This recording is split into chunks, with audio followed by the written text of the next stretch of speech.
Hey, welcome back everybody. I'm Lou, and this is Metal Lens Reviews. What's up? So if this is your first time here, checking out my channel, and you like what you see, thank you.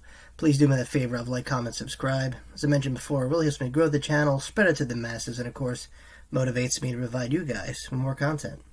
Alright, so what are we doing tonight? Well, I'm going to be doing a movie review of a movie I just seen the other night, actually, called In a Violent Nature. This is a recent release, so it went from film festivals, select theaters, and now you can rent it on Amazon Prime for $6.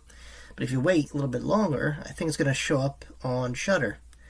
So if you have AMC Plus, then you automatically get Shudder. So this is a IFC/Shudder film, and it's directed by Chris Nash. Now Chris Nash did he did a segment in the ABCs of Death. I think it was Volume 2, maybe. I'm not sure.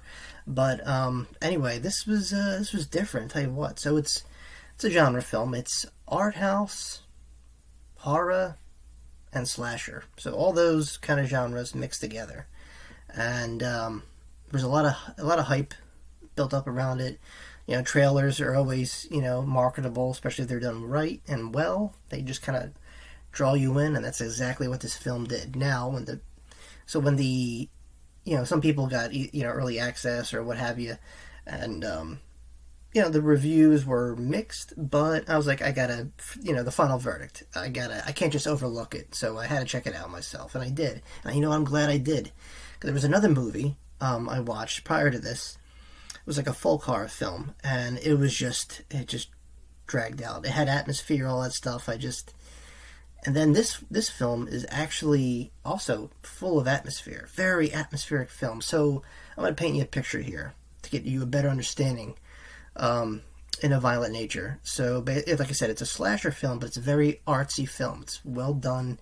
It's filmed in the Canadian wilderness. And it's a lot like the Friday the 13th series. You have a hulking undead killer that is, on a warpath to kill campers, right? We've all seen that before. But what if I told you that the main character that we're following throughout the film is not the campers, it's the killer? Now, yes, there has been films, maybe documentary style, there's a few that come to mind that have the killer in the forefront, but he talks. This is a very quiet movie. So right away, if you have TikTok brain or ADHD or whatever, you lose, focus really quickly, this might not be for you, despite if you like horror or not. It's not long, it's 90 minutes, I think, or not, whatever. But there's a lot of just ambiance kind of going on, just walking through the woods. We're following this, murderous Hulk named Johnny, just bulldoze through people, man. Let me tell you though, the deaths when they hit, this is what made it completely worth it. The kill scenes in this are on par with Terrifier 1 and 2. Now, if you've seen Terrifier 1 and 2, or any of the Terrifier movies, you know what I'm talking about.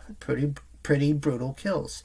Now, In a Violent Nature has that tenfold. Now, they might be a little more spaced apart, but they linger. Remember, there's no score to this movie. You get maybe some background music, and just nature crunching through the woods, through the bush, and like I said, you just the whole movie is just you following this this killer as he preys on campers. So I know you're saying why should I even bother? It's just a different perspective. So the setup is basically this guy has a history. This killer Johnny.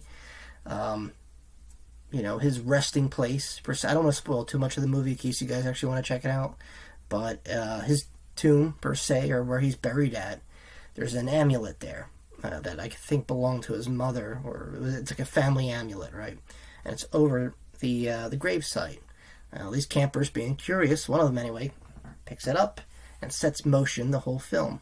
So the entire film, all this dude, Johnny, wants to do is just get this amulet back, right? That's it.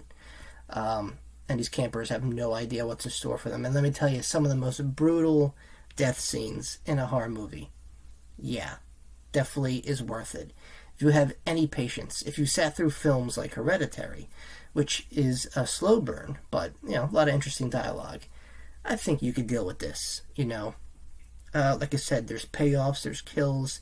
It's an interesting story, but you gotta have fun with it too. Remember, it's a slasher movie, you know, so there's, you know, people screaming, people getting murdered in the woods, and a Jason-like figure. Sure, you know, it's a similar trope. We've all seen it done to death, but we focus on the killer and what he is. He's not right in the head. He's undead.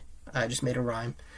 And he's just, you know, like an animal, pretty much. And like I said, it just, there's gore in it. There's enough kills, I think, that outweigh the scenes that drag. Like, because like I said, once again, this is the...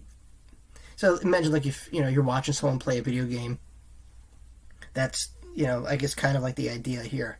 So, like, I don't know if you're watching someone play, I don't know, like a survival horror film, like maybe the Friday the 13th game, or, I don't know, like Resident Evil, you know. You're just viewing your buddy here go through the, you know, the missions or the stages.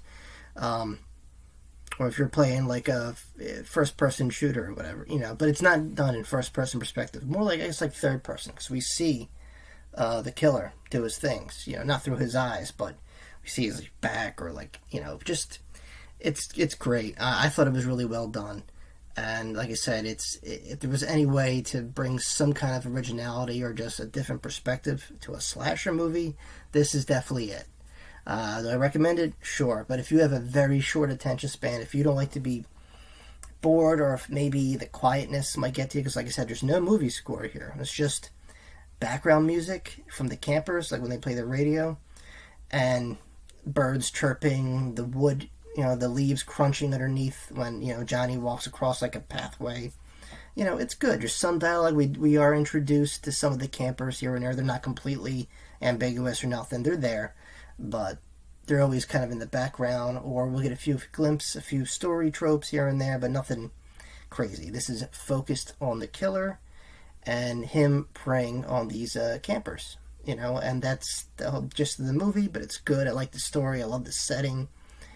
It's just, it's different on that perspective, and I like it. Like I said, it's a very artistic take on a slasher film, and if you feel like that's something you want to check out, do it. I definitely recommend it.